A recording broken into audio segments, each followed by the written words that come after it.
Good day! Today marks another important event for the school year 2020-2021.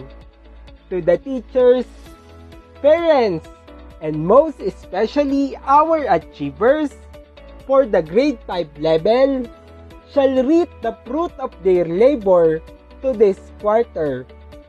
We welcome everyone to the first virtual recognition of Estrella Academy of Santa Clara Incorporated. To formally start our program, let us proceed to the opening prayer to be led by John Aaron D. Benavides and follow by the singing of the national anthem by Jean Marie Shaila G. Likwanan. The Father, and the Son, and the Holy Spirit.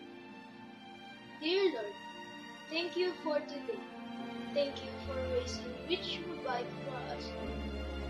For your protection and love, we thank you. Help us to focus our hearts and minds now on what we are about to do. Inspire us by your Holy Spirit as we listen and write.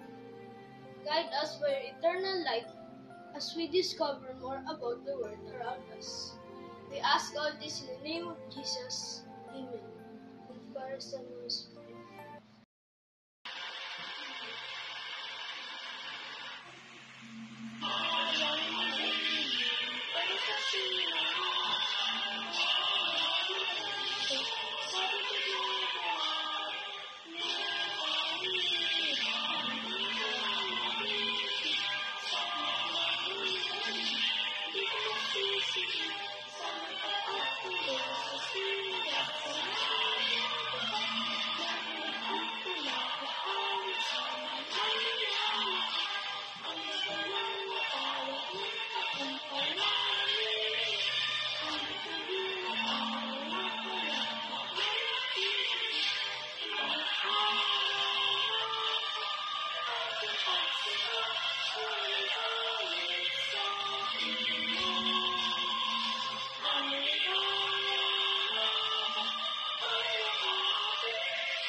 Here are the outstanding pupils of grade 5 for the first quarter.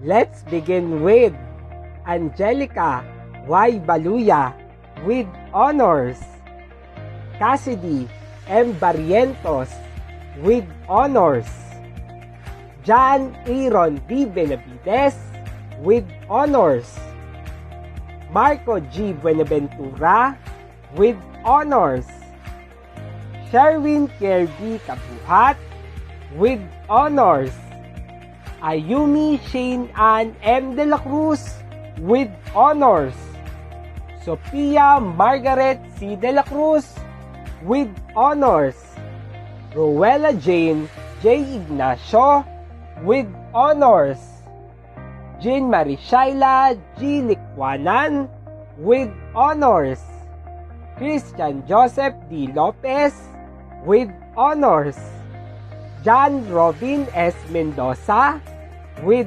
honors, Adi Kosai D. Olandesca with honors, Roan Lab B. Pataguan with honors, Sean Raven M. Ramos with honors, Renz Ivan B. Remojo with honors, Kentin Ezekiel G. Santos with honors. Congratulations, grade 5 Industrious!